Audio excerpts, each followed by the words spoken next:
ഞാൻ ചൈനയിൽ ചെല്ലുന്നിടം വരെയും എൻ്റെ കാഴ്ചപ്പാടുകൾ ഡിഫറെൻ്റാണ്. ഞാൻ തായ്ലൻഡിലെ ഫുഡ് സീ ഫുഡിനെ ട്രീറ്റ് ചെയ്യുന്നതിൽ ഡിഫറെൻ്റായിട്ടായിരുന്നു. അപ്പോൾ കേരള വിഭവത്തിൽ ഇപ്പം ഒരു കരിമീൻ ഇല്ലെങ്കിൽ ഒരു പൊരിച്ച മീൻ എന്ന് പറഞ്ഞാൽ കണ്ണൊക്കെ വെളിയിൽ ചാടി മറ്റേ ശ്മശാനത്തിൽ കൊണ്ടുവയ്ക്കുന്ന നടക്കുക അതിൻ്റെ പെടലിയൊക്കെ ഇങ്ങനെ അങ്ങ് ഒടിഞ്ഞ് അല്ലേ. പിന്നെ അതിനെയാണ്. അപ്പോൾ അതിനകത്ത് നിങ്ങൾ എന്തോ തിന്നുന്നത്? കുറേ കരിഞ്ഞ സാധനവും പിന്നെ ആ മുളക് പൊടിയൊക്കെ കരിഞ്ഞതുമാണ് നിങ്ങൾ തിന്നുന്നത്. നിങ്ങൾ എവിടെ മീനിൻ്റെ ടേസ്റ്റ് അറിയുന്നു? ഒരു നല്ല ഞണ്ട് റോസ്റ്റ് കഴിക്കണമെന്നുണ്ടെങ്കിൽ, നല്ല ഞണ്ട് കഴിക്കണമെങ്കിൽ വെറും വെളുത്തുള്ളിയും കുറച്ച് ഉപ്പുമിട്ട് പുഴുങ്ങി തിന്നണം. ചെറിയ ഉള്ളിയൊക്കെ ഇട്ട് പുഴുങ്ങി, അതാണ് ഞണ്ടിൻ്റെ ടേസ്റ്റ്. അതിനകത്ത് മുളക് പൊടി മല്ലിപ്പൊടി അതെല്ലാം ഇട്ട് റോസ്റ്റ് ചെയ്ത് അതിനൊരു മസാല. അപ്പം ഇത് നമ്മുടെ വീണ്ടും ഞാൻ പറഞ്ഞല്ലോ, അതൊന്നും തെറ്റല്ല. പക്ഷേ നിങ്ങളവിടെ ഞണ്ടിൻ്റെ ടേസ്റ്റ് അറിയുന്നില്ല. ഞണ്ടിൻ്റെ ടേസ്റ്റ് അറിയണമെങ്കിൽ വെറും മഞ്ഞൾപ്പൊടി ഉപ്പും ഇട്ട് ഇച്ചിരി വെളുത്തുള്ളി, ഗ്യാസ് ഫോമി ആയിരിക്കും, വേണമെങ്കിൽ ഇഞ്ചി ഇടാം, കരിവേപ്പില ഇടാം, കാന്താരി ഇടാം, എന്നിട്ട് പുഴുങ്ങുക, പൊട്ടിച്ച് കഴിക്കുക, അതിൻ്റെ ഫീൽ അറിയാൻ പറ്റും. അതേപോലെ ഷെൽഫ് ലൈഫ് പലരും ചോദിക്കാറുണ്ട്, ഇതിന് എത്ര ഷെൽഫ് ലൈഫ് ഉണ്ട്? കഴിവതും ഷെൽഫ് ലൈഫുള്ള ഫുഡ് കഴിച്ചാൽ നിങ്ങളെ ഷെൽഫ് ലൈഫ് കുറഞ്ഞു കിട്ടും. നിങ്ങളെ പെട്ടെന്ന് കൊണ്ട് ഷെൽഫിൽ വയ്ക്കും. നിങ്ങളെ പെട്ടിക്കകത്താക്കിയിട്ടേ പെട്ടെന്ന് കൊണ്ട് ഷെൽഫ് അടിക്കടി ഇവിടെ മോർച്ചറിയൊക്കെ ഇപ്പോൾ അങ്ങനെ 2-3 നിലയായിട്ടൊക്കെയാണ് നമ്മളെ ഷെൽഫിൽ കൊണ്ടുപോയിക്കുക. അപ്പം നമ്മൾ ഷെൽഫ് ലൈഫ് നോക്കിയിട്ടൊന്നും കാര്യമില്ല. പാക്കറ്റ് ഫുഡുകളിലെല്ലാം കെമിക്കൽസാണ്.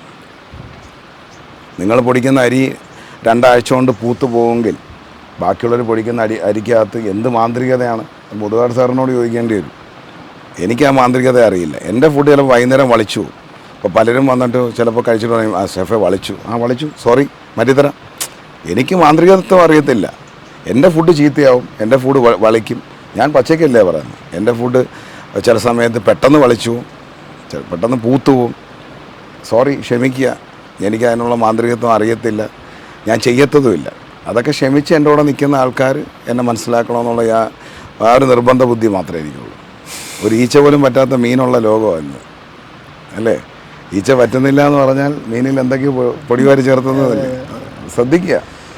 ഓരോ ആഹാര രീതിയാണ്. നിങ്ങൾ പാവയ്ക്കായാലും ശരി, കോവയ്ക്കായാലും ശരി, കാച്ചിൽ, ചേന, ചേമ്പ്. പലരുടെയും വിചാരം മണ്ണിൻ്റെ അടി കിടക്കുന്ന എല്ലാം കഴിച്ചാൽ ഡയബറ്റിക് ഉണ്ടാവുമെന്ന്. ഒരിക്കലും അല്ല. കാച്ചിലും ചേനയും ചേമ്പും കഴിച്ചാൽ നിങ്ങൾക്ക് ഡയബറ്റിക് ഉണ്ടാവില്ല. അത് ആൻറ്റി ഡയബറ്റിക്കാണ്. എത്ര പേർക്കറിയാം? വീണ്ടും മനസ്സിലാക്കേണ്ട ഒരു കാര്യം, ഞാൻ നേരത്തെ പറഞ്ഞ പൊട്ടക്കിണറ്റിലെ തവളയും നമ്മളുടെ അറിവില്ലായ്മ. നമ്മളെ അറിവിനേക്കാൾ വലുതാണ് നമ്മളെ അറിവില്ല. കാരണം പലരും വന്നിട്ട് പറയും സർവീസ് മോശമാണ്, സർവീസിന് ആളില്ല. ഇല്ല. കാരണം ഇപ്പോൾ ഇന്ന് ഞായറാഴ്ചത്തെ ഒരു ഉത്സവം കണ്ടുകൊണ്ട് ഞാൻ ബാക്കിയുള്ള ദിവസങ്ങളിൽ 10, 25, 30 ആൾക്കാരെ എടുത്തിട്ട് ആര് ശമ്പളം കൊടുക്കും? എനിക്ക് കൊടുക്കാനുള്ള ആസ്തിയില്ല. എനിക്ക് തലത്തൊട്ടപ്പന്മാരില്ല. എനിക്ക് ഈ പറയുന്ന യാതൊരു വലിയ സംരംഭകരെയും ഫിനാൻഷ്യൽ ഇൻവെസ്റ്റ്മെൻ്റ് ഒന്നും എനിക്കില്ല. പച്ചയ്ക്ക് പറയാം. അപ്പോൾ എനിക്ക് ഒരു സാധാരണക്കാരെന്ന രീതിയിൽ ഒരുപാട് പരിമിതികളുണ്ട്. എന്നെ ഈ പരിമിതികളിൽ സ്നേഹിക്കുന്നവർ മതി. അതേപോലെ തന്നെ നിങ്ങൾ തിരിച്ചറിയേണ്ട ഒരു കാര്യം എന്താ പറയുക, ഇപ്പം ഒരു ഫിഷ് കൊണ്ടുവച്ചു.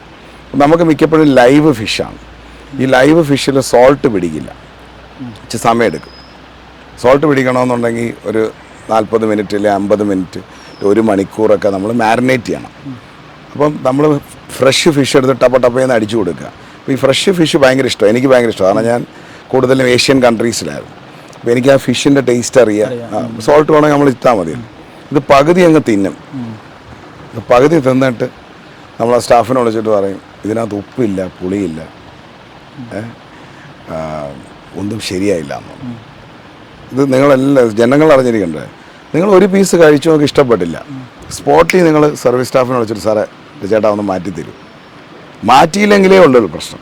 ഇത് മിക്ക റെസ്റ്റോറൻറ്റുകളിലും നിങ്ങൾ അന്വേഷിച്ചാൽ, നിങ്ങൾ ഇൻ്റർവ്യൂ ചെയ്യുമ്പോൾ ശ്രദ്ധിക്കേണ്ട, ഒന്നെങ്കിൽ മൊത്തം തിന്നങ്ങ് തീർക്കും, ഒരു ബില്ല് കൊടുക്കുന്ന സമയത്ത് എന്തെങ്കിലും ഒന്ന് പറയണമല്ലോ. അപ്പം ഞാൻ ഇന്നലെ സംഭവിച്ച ബീഫ് തിന്ന് തീർത്ത്, അപ്പം ഞാൻ പ്ലേറ്റ് ഒന്നും കാണുന്നില്ല. ചേട്ടാ ബീഫ് വെന്തില്ലായിരുന്നു കേട്ടോ. ഞാൻ പറഞ്ഞു ചേട്ടാ അത് കാണുന്നില്ല, ഞാൻ വേവാത്ത ബീഫ് കാണുന്നില്ലല്ലോ. അത് ഞങ്ങളത് കഴിച്ചാൽ പിന്നെ ബില്ല് കൊടുക്കണം. ഈ ബീഫിൻ്റെ പ്രശ്നം എന്ന് പറഞ്ഞാൽ ഞാൻ നേരത്തെ കാറ്റിൽ ഫാമിൻ്റെ കാര്യം പറഞ്ഞ നടക്കാം. സ്റ്റേക്കിൻ്റെയൊക്കെ കാറ്റിൽ ഫാം ന്യൂസിലാൻഡിൽ, ഓസ്ട്രേലിയ. ഇവിടെ അങ്ങനല്ല. ഇവിടെ നമ്മൾ പോയി 10 കിലോ ബീഫ് വാങ്ങിച്ചുകൊണ്ട് വരുമ്പം അതിനകത്ത് മിക്സ് ഇറച്ചിയൊക്കെ ഇട്ട് നമ്മളെ അങ്ങ് പറ്റിക്കും. അപ്പം നമ്മളിപ്പോൾ താങ്കൾക്ക് ഞാൻ 5 കിലോ ഇളയിറച്ചിയും 5 കിലോ മൂത്തിറച്ചിയും കൂടെ കൊണ്ടുപോകും. താങ്കൾ ഒരു പ്രഷർ കുക്കറിനകത്താണ് അടിച്ചത്. ഇനി അത് എൻ്റെ ഫോൾട്ട് എവിടെ നിൽക്കുന്നത്? ഞാൻ എന്ത് ചെയ്യാൻ പറ്റും? ഞാനൊരു കച്ചവടക്കാരനല്ലേ. ഞാൻ താങ്കളുടെ ടേബിളിൽ കൊണ്ടുവരുമ്പം 6 പീസ് വെന്തിട്ടുണ്ട്, 3 പീസ് വെന്തിട്ടില്ല. അപ്പോൾ ആ ബീഫുകാരനൊരു മനസാക്ഷി ഉണ്ടാവണം. ഇങ്ങനെ ബീഫിൽ നിന്നും പണി കിട്ടുന്ന പല അവസരങ്ങളും ഉണ്ടായിട്ടുണ്ട്.